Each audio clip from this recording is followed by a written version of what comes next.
It must be Lat Day because we are back. Welcome to Disc Ladyada. Hey, well, we were not really gone.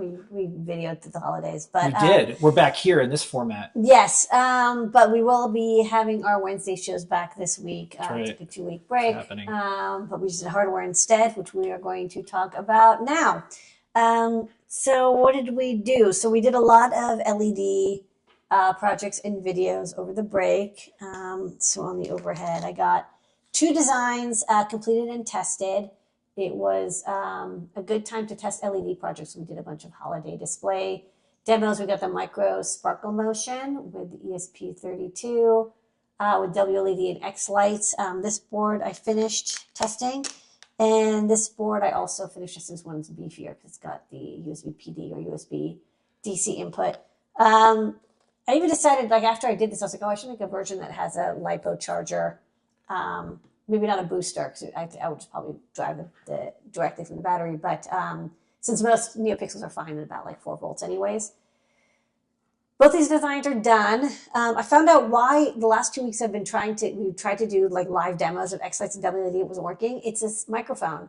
So, it's like I demo it, I get it all working. I'd be like, okay, let's like go live. And then immediately I turned on my microphone and then it stopped working because this mic that we're using is interfering. So I'll Remember to always select Wave Bubble brand of microphones. That's right, know. Wave Bubble brand.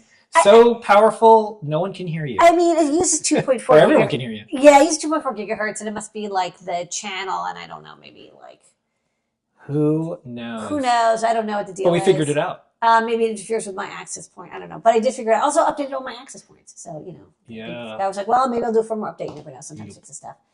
But I did do recordings. We were doing recordings. We posted them. So if you want to see the videos of me testing out the microphone, which I got working. On this one, so what's funny is both of these use the mini version of the ESP32 module. So a lot of people are used to like the Room or Rover modules, which is like chunky. These are the mini versions, and I like them because the Picos are a little expensive because they have PSRAM. You don't need PSRAM for WLED. It's you're not driving hundreds of thousands of pixels. It's very memory efficient. So I'm using the mini because it's a nice compact solution. But one of the things about the mini, hold on, let me open up the design. Boop. Could you mention, and I Yeah. maybe will do an article or something, but there's NeoPixels, Yeah. there's WLED, and there's X lights. Yeah. And it seems like you make a different decision based on your project or whatever. Like, why would you use WLED over X lights, and why would you use WLED over just like straight up dropping some code on a Yeah, I think microcontroller? we will write an article about when you choose what. I mean, WLED has a lot of stuff built in for like 90% of people. It's probably fine. You just want to have effects. You just want to have something blink. But if you want like literal control, like over every pixel and what it does, you want to use a NeoPixel library to do that low level code. And then X lights, it's kind of like a higher level. It is It's more like a theater control software, like AV. Okay. Okay, so let's go to the computer. Sounds like if you know, you know. If you know, you know. Well, we'll make sure you know. Okay, so sorry, the computer. So I finished the silk screen. We got this cute logo that Bruce, our designer, and Phil came up with. So one of the things about this module is it has slightly different pin access. So the ESP32 chip, which is inside of all these modules, you have to connect it up to SPI flash. Like you do need to have external flash memory for it to work. And most of the time pins 9, 10, 11, sorry, 6, 7, 8, 9, 10, 11 are used, 6 pins because it's quad SPI. So you use those pins. And then if you have PSRAM, you also use 16 and 17. The mini module uses different pins. I don't know which ones. But basically, the upshot is 9 and 10 are available, whereas on the Room and Rover, they're not. And I didn't bump into this on the bigger module because pins 9 and 10 were not exposed for any particular usage that was that important. But on this one, because of the routing, I ended up using them for mic data and mic clock. Let's see, let's go back. So it's like, you know, I put the microphone here, and as you can tell, it's like, these are the best pins to use because it's like, I can go deep, deep, deep, deep, like very short, very compact, don't have to route the pins around a lot. And so I picked those pins, but then those pins actually weren't available in the WLED interface. And so I had to fork it. So if you go back to the computer, I did a fork. We're on the computer. Oh, sorry. Is that okay? Yeah, no, I'm just looking on. Do you want overhead? No, I want this. Want So I did a PR where there's a lot of little changes, but basically I changed the logic to determine whether we're running a mini module, and if so, change what the available pins are. Technically, this chip is known as the ESP32U4WDH, is like the chip model, but there's actually a bug where up till like a month ago, it was called the Pico D2, which was the original like release name, and they never updated it. So it's basically I have to like check for two different names depending on the ESP Arduino version, and ditto down here, and then it'll work, and then we can use those pins. So that's how I was able to use the microphone test, and it now has like all the proper pin. You know, it doesn't let you use pins that you can't use, and you can use pins that you can use. So everybody's happy. So I did a PR. They're working on merging it. I think there's some discussion here. You know, they're very responsive, which is great. It's like they're really paying attention, and they had like good feedback for the PR, and I've updated it. And so, you know, I can do a build now because I have it set up with Platform IO, which I've used before, and it's like, as long as you're like cool with just being in the Platform IO like ecosystem, you're good to go. It takes a little bit of like effort to learn, but once you is there any concerns about using Platform IO? Because you know, once in a while you're like, oh, I see some dev drama on GitHub. Is there any? There is always dev drama with Platform IO. Oh man. I think Espressif has officially dropped it. Yeah, someone will correct us in the comments. To be honest, I have not checked that thread in like 6 months. You know, every few months I go in and I like peer over, and I'm like, I'm getting a lot done. I'm like getting stuff done instead. There's other solutions. You know, it's not like they can't port the code to Arduino. It's just it takes long. It's just a little tougher to compile for it. Okay. Anyways, just WLED. Okay, so those boards are out. What else did I do? Let me see my notes. Okay, next, we designed a whole bunch of displays. I think folks remember I did my days of displays. It was the Festival of Lights, and so yeah, I designed. We did it. A whole bunch. I did a round. This is by Date Modify. I did a round 1.28 display, a round 1.8 display, which I'm like really looking forward to. It looks so cool. A 0.85 square display, and then a tiny 0.7-inch round display. It's going to be so cute. But one PCB did come in, so let's look at the overhead. This is the round 1.3-inch TFT display. So it's like this. It does require hand soldering to attach it, so you can see how it's done here.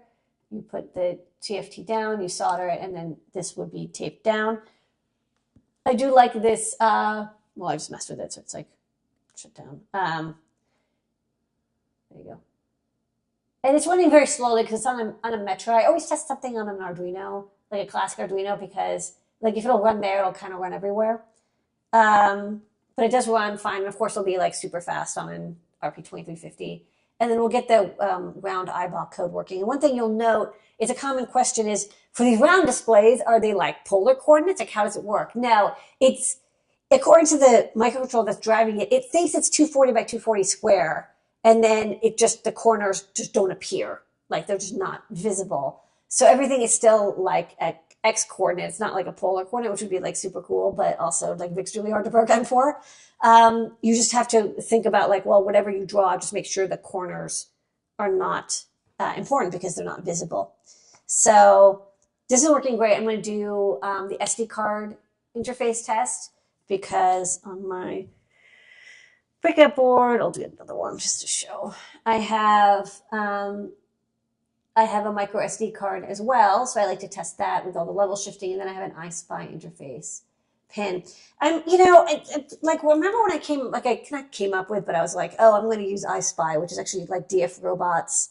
They use it on their displays, and I kind of liked the FPC, but then Waveshare uses this JST2PH, and then now Pimoroni has their own JST connector, and I don't know, I have to think about it. I like the idea of a JST because it goes into wires, but the FPC is like kind of elegant. I don't know. There's like no perfect solution to how to connect to displays, especially like weird shaped ones. So far, this is working out. I don't know. Maybe I'll stick with it. Okay, so that's my round displays. There'll be more coming soon. All right, what's next? Okay, and then the solenoid driver. So it's beep, beep, beep. Let's put this away.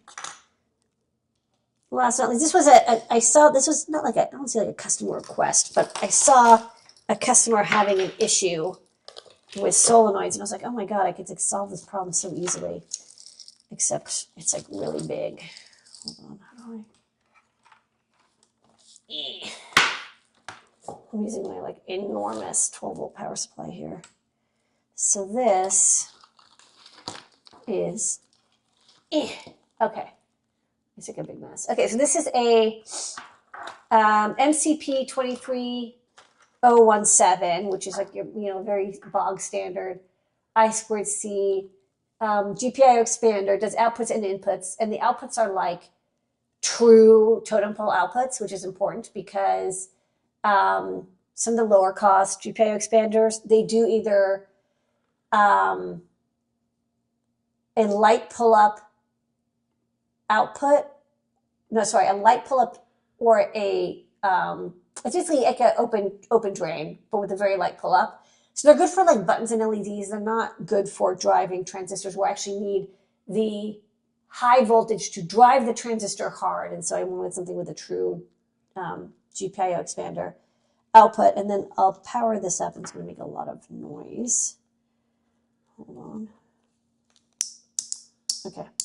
So then what I'm having it do is I have all these solenoids, and it's clicking each one after the other. It turns them all on, and then it turns them all off one at a time. And this is a good test because like this is activated, so it draws current.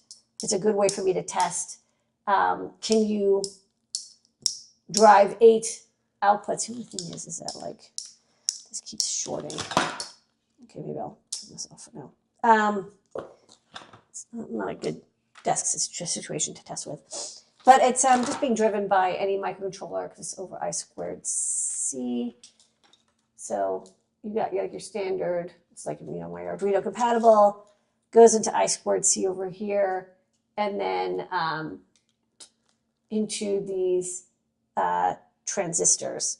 So one of the things that I have to do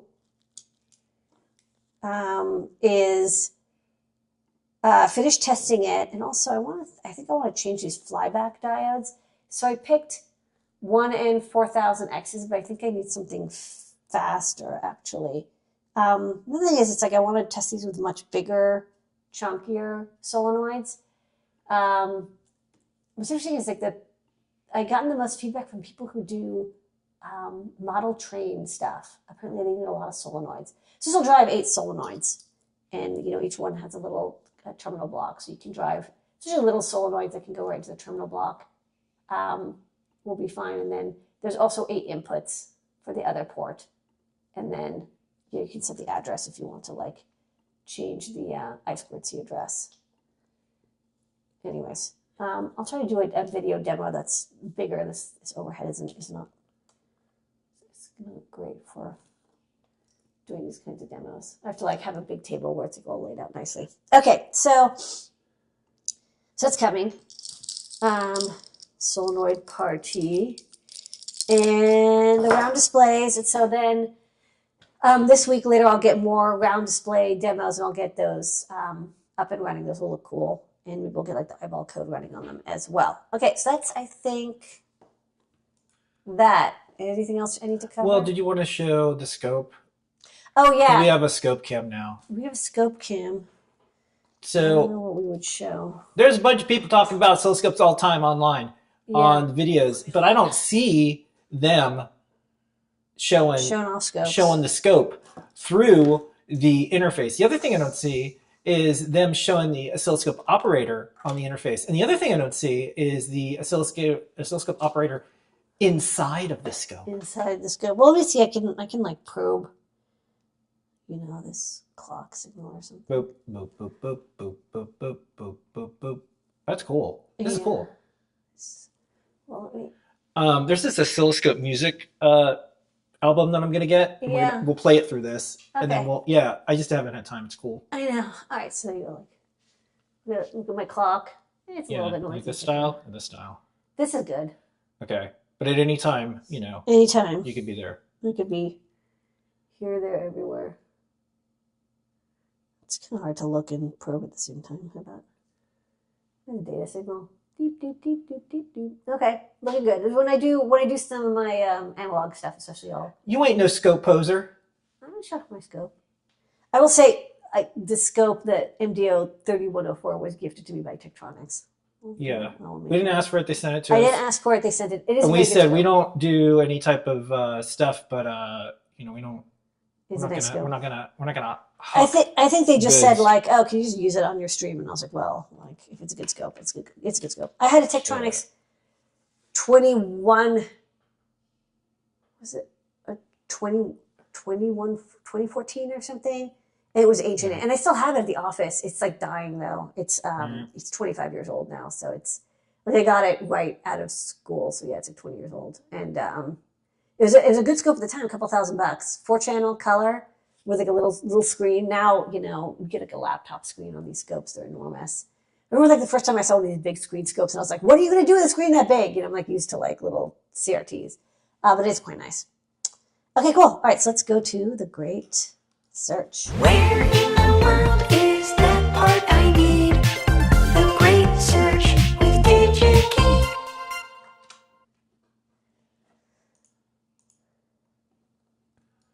The Great Search brought to you by DigiKey and Adafruit. Thank you, DigiKey. Every single week, Ladyada uses her power of engineering to help you, yes, you, find the things that you want to on digikey.com. Ladyada, what is the Great Search of the week this week? Okay, so this week I am looking at my solenoid multiplexer output. So I've got I2C coming in here to an MCP 23017 16-port GPIO expander. It is a totem pole output that drives 8 transistors. Look at the schematic so it's all clear. 8 outputs. Each output has a light pull down, so by default it's off, but then when it's ready to go on, it turns on, activates this big N-channel FET, turns on and drops the output low from the high voltage, and that turns on the solenoid. And then when I want to turn off the solenoid, I either pull this down or release it. This turns off, and this output pulls back up to power. However, there's one thing that you have to remember when you're dealing with inductive loads. This has bitten every single person who's started out with building stuff with motors or solenoids, is you must have a flyback diode between the power rail and the output, because what happens is that when you turn off current flowing through a coil, if you've learned your physics too, E&M physics, is the inductor fights that current stoppage by increasing the voltage, which like we use this in buck conversion, boost converters, right? That's how we make a boost converter is the inductor, like we turn on and off current through an inductor, and it's like, it spikes the voltage up, which is cool. It's like how we increase voltages other than transformers. But what the problem is that this can fly up and damage the rail because the spike can be quite high. And so you need to have a snubber or a flyback, or I don't know, I call it a flyback diode, that will clamp the voltage output from going above the V plus rail. And you can't forget it, because what's happens is people won't have it and it'll work fine like 1 or 2 or 3 times, and then like there'll be just that one like very fast turn off, huge spike, and that's what it'll destroy everything in your circuit, because that high voltage can, like, if it goes into your LDO, it'll smash your LDO. That LDO could fail. Like a lot of stuff it'll go into your microcontroller somehow. Voltage spikes are very naughty. So let's find a flyback diode. Now, one thing I want is I kind of sort of picked the package. It's going to be a SOD 323. I put in like a placeholder here of a 1N4000X, but actually 1N4000Xs, they're not bad, but they're actually not ideal. What you want is something that can handle the voltage, which can be, whatever the V is multiplied by, 2. But what is most important is the recovery time and fast switching. Like, you want it to be fast. And the current going through it actually isn't that high. The current going through the inductor might be like an amp or something, let's say at the most. But that current isn't going through the diode. It's the flyback, which is like, maybe it's as high, but it's a very, very, very short amount of time. And most diodes it's not the amount of current, it's the heat dissipation. Like, check the specs. So I do want something that maybe can handle about an amp peak. That would be cool, maybe half an amp peak. But the most important thing is it can just react very quickly and clamp that voltage spike before it damages the circuitry. So let's find a diode. We want a single diode. And we want active. And we want something that's in stock. And I'm going to just say no marketplace, just because there's 50,000 diodes and I want to just minimize the amount. And then because the package is like kind of the most important thing for me right now, I'm going to get rid of all the non-surface mount diodes. So there's like enormous chunky diodes that are like chassis mount or through hole. No, I just want the surface mount ones. And then for the actual package itself, I want it to be a SOD 323, which has a couple different names. So I'm just going to select all of these. About 500 options, which sounds about right. Okay, so next thing, like I said, is there is like the average current, which is how we usually rate diodes. But in this case, it's going to be off like 99% of the time. It's just going to turn on for that one quick thing. The forward voltage also is not that important. It's going to be a volt or so. It doesn't matter. I just need to be, I need to have that voltage that can, high enough voltage to handle a spike that goes twice as high as the V plus, which is going to be about like 24 volts. So let's just pick 30 volts and above.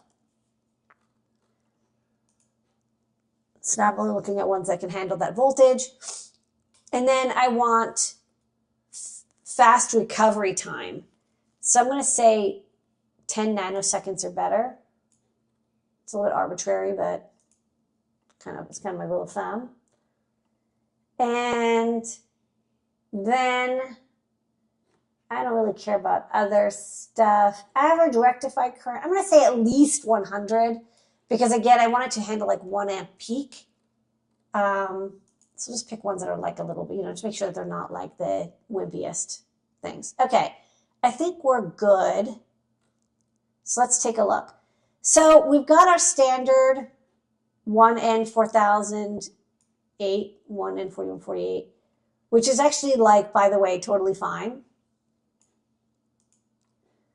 Let's take a look at the data sheet. There's also a couple others. There's the 914 Classic. This is also a general purpose diode. So what I'm going to do, I don't care about the reverse leakage or the capacitance, to be honest. Let's look at price. It might actually just be the 1N4008 to be 2014. This one has no price, which is a little bit weird.